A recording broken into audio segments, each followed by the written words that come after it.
وہ بخاری سید محمد احمد بدایونی بخاری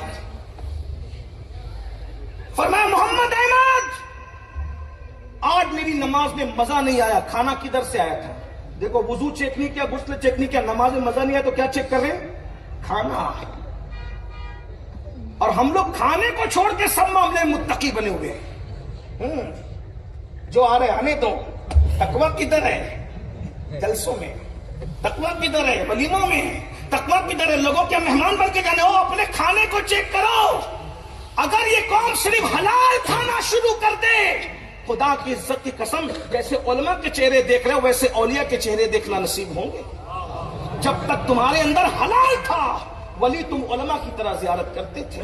اللہ اکبر. بابا صاحب نے فرمایا لقمہ کھانا کس نے تیار کیا؟ المختصر یہ کہ محبوب الہی نے کہا سرکار میں نے کیا. کیا گڑبڑ کی؟ کہا حضور کچھ بھی نہیں. کہا بتاؤ. تو پھر کہا حضور بات یہ ہے کہ خانقاہ میں نمک ختم ہو گیا. خانقاہ میں نمک ختم ہو گیا. ہم نے سوچا پہلے ہی آپ کولر ابال کر کھاتے ہو, اگر بغیر نمک کے کھلائیں گے تو مزہ نہیں آئے گا. آپ کی محبت میں پڑوسی سے قرضہ لے کر نمک ڈال دیا تھا. کہ اسی کی نحوست ہے کہ تم نے پڑوسی کا نمک میرے کھانے میں ڈالا, اس لیے اللہ نے عبادت کی لذت کو چھینی. پڑوسی کا قرضہ لیا ہوا نمک بابا صاحب کے اندر آئے تو ان کی عبادت کی لذت چلی جائے. جو لوگ فلیٹری کا کھا رہے ہیں, جو حرام کھا رہے ہیں, بلکہ لوگ تو اب سود کھا رہے ہیں. سود.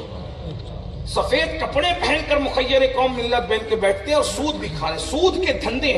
مولوی منع کرتا ہے تو آئندہ ہفتے مسجد میں رہنے نہیں دے گا تو سود پہ تقریر کیسے کرتا ہے. لیکن یاد رکھنا میری کلائی نہیں پکڑ سکتے آپ. میں تو کہوں گا اور میں جانتا ہوں کہ تم ایسے نہیں ہو, لیکن جن کو اس آواز کی ضرورت ہے میرا اللہ میں امید کرتا ہوں اس جگہ میری آواز کو ضرور پہنچائے گا. میرے بھائیوں سور دیکھ کر تمہیں گھن آتی ہے نا, سور دیکھ کر تمہیں نفرت آتی ہے نا, یاد رکھنا سور کھانا کم برا ہے, سود کھانا سور سے زیادہ برا ہے. سود بھی حرام ہے, سور بھی حرام ہے. اور سود پر ضمیر کا سودا کرنے والوں, سود کے چکر میں اپنے نبی کا دل دکھانے والوں, حرام سود کو اپنے پیٹ میں بھر کر جہنم کی آگ دہکانے والوں, تم آرٹیفیشل طور پر 100 کارڈ متقی بنتے ہو سور سے نفرت کر کے. بے شک نفرت ہونی چاہیے سور سے, مگر سن لو سور کھانے سے زیادہ برا سود کھانا ہے, کیونکہ سور تو حرام ہے. لیکن اللہ نے سور کھانے والوں کے لیے اعلان جنگ نہیں کیا ہے, مگر جو سود کھاتے ہیں اللہ نے قرآن میں اعلان کیا کہ سود کھانے والوں کے لیے اللہ کا بھی اعلان جنگ ہے اور رسول اللہ کا بھی اعلان جنگ ہے. جو سود کھائے کعبے میں زنا کرنے والے سے زیادہ عذاب سود کھانے والوں کو دیا جائے گا.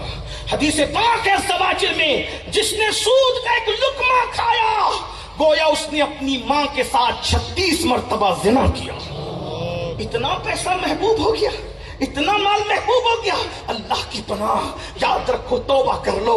یہ حضرت بخاری سادات, قادری سادات اس زمین پر آئے ہو. اللہ والوں کے آستانے صرف پھول چادر کے لیے, گھاگھر چادر کے لیے نہیں ہے. اللہ والوں کے آستانے تو توبہ کے لیے ہے, استغفار کے لیے ہے, خدا سے صلح کرنے کے لیے ہے, اللہ سے اپنا تعلق جوڑنے کے لیے ہے. اب جلدی جلدی سن لو. دوسرے نمبر پہ میرے آقا فرماتے ہیں اس سب سے بدترین جہنم کے جو علاقے میں اور اس وادی میں جس کو ڈالا جائے گا وہ دوسرے نمبر پہ زانی ہے, جو زنا کرتا تھا, بدکاری کرتا تھا, عورتوں کے ساتھ پاپ کرتا تھا. اللہ اکبر. آج یہ گناہ بھی بہت تیزی سے بڑھ رہا ہے.